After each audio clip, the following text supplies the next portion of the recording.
dating back to the early 19th century, but made in the style of the Edo period. This beautiful Japanese samurai armor features horsehair on the rider's mouth to make them appear more intimidating, a full chest plate that on the inside is embellished with gold and lined with silk. There are metal guards on his knuckles to protect him from swords, and he wears nearly full body armor to survive brutal battles. When we look at something like this, for so many of us, it will elicit curiosity, perhaps about another place, another time, another way of life somewhere far in the world. It's an extraordinary collection of pieces. These items also lack any documentation as to how they came into the Manitoba Museum's collection. Now, keep in mind that this is not entirely unusual for items that came into the collection nearly 100 years ago, when record-keeping practices were not to today's museum standards. When Dr. Amelia Fay, our curator of anthropology and the HBC Museum collection, and I discussed these problematic pieces, it became clear that there's no donor name. There's no record of the craftspeople who made it. There is no description of its cultural or historical significance, no record of how it traveled across the world and came into the vaults. Meaning that this armor has no provenance, no documented history.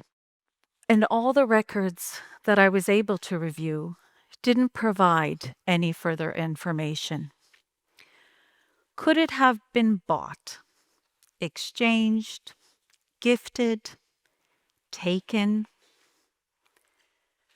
Could it have been taken in time of conflict, which would mean that this is the spoils of war? I was left wondering, was this a legal acquisition? But then who defines legal and by whose laws? Since joining the Manitoba Museum 4 years ago as its new CEO, I've thrown myself into some of the behind-the-scenes work. This is some of the things that visitors are likely never to see or know much about. One such thing is problematic artifacts. And I just want to be very clear that I use the word problematic with a lot of caution and respect.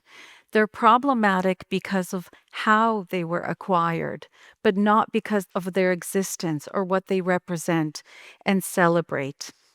Within the Manitoba Museum's vaults, there are nearly 3 million artifacts and specimens. Many are from First Nations, Inuit, and Métis communities. Those artifacts have well-documented histories. We know who made them. We know how they exchanged hands and how they came into the museum's collection. This means that they have provenance. But this doesn't change the fact that they're in a museum vault and not in the hands of their descendants. I want to help us understand why. Museums have a complicated history. They're a product of their time, entangled in origins of exploitation, of colonialism, and of racism. Many museums were, and some still are, the repositories of conquest and of violence. When the exotic was stolen, perhaps like this Japanese samurai armor, its theft and subsequent display were very much intended to uphold certain worldviews that reinforced the empire, that upheld white supremacy, and that dehumanized anyone deemed other.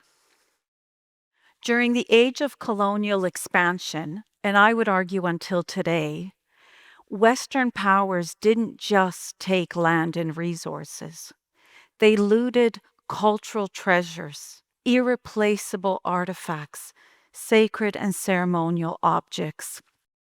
Sometimes it was theft or coercion, but sometimes it was under the guise of trade.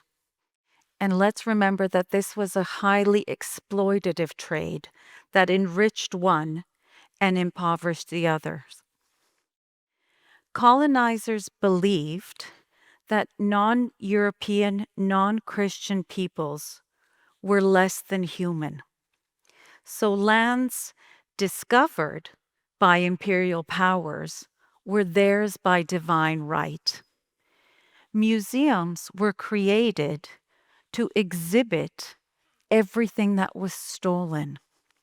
Museums were created to celebrate the empires and to reinforce the subjugation of the world.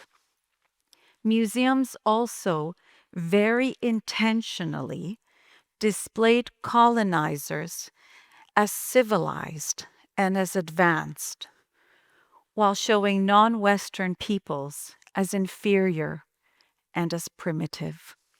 Museums also reduced entire, beautiful, complex cultures to a few curiosities behind glass, primarily for the enjoyment of the white gaze.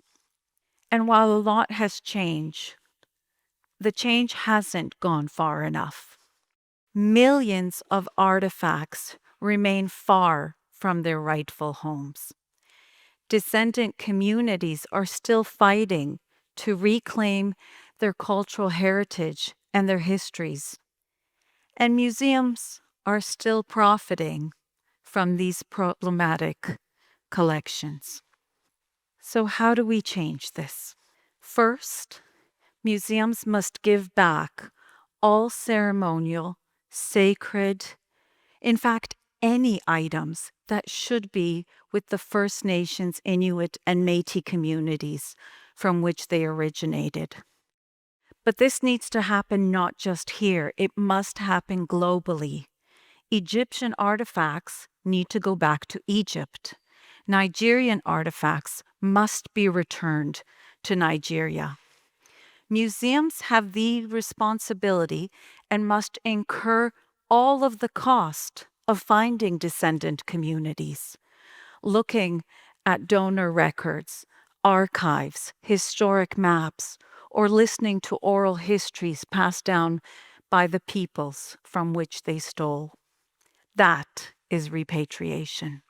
And for all the harms that museums have caused, they must also play an important role in rematriation, which means standing beside First Nations, Inuit, and Métis communities as they reclaim their sacred relationships with lands and waters, their sovereign relationships with lands and waters.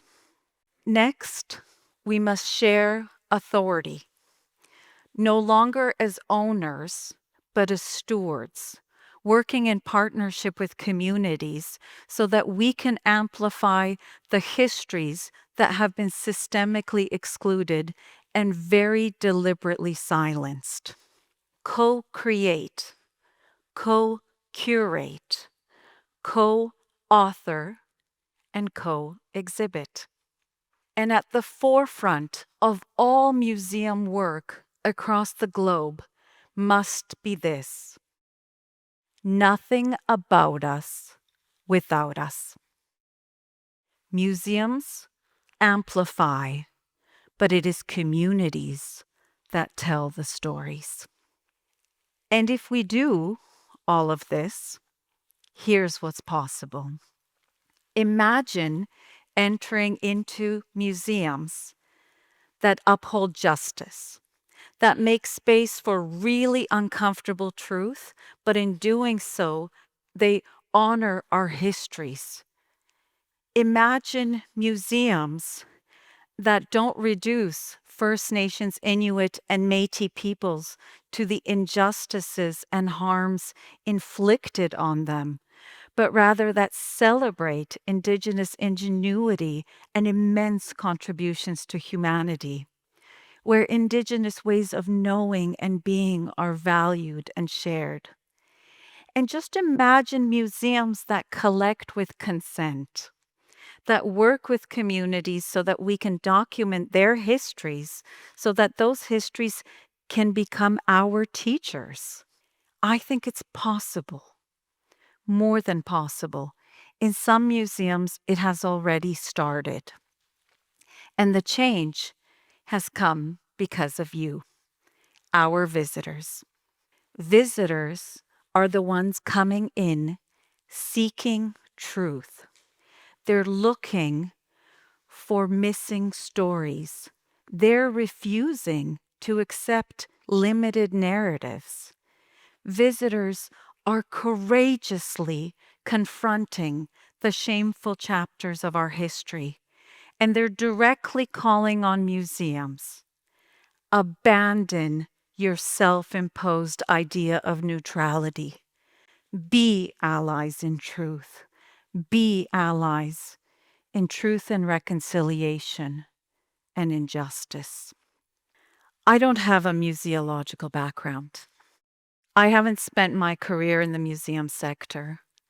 And in some ways, I think it's because of that that I believe this profound transformation is possible. Because for all of the problematic history, and honestly, all of the complicated present, I'm here to help build what comes next. Spaces rooted in truth, grounded in repair, and welcoming to all. It's not going to be easy. And because it's not going to be easy, we know it matters.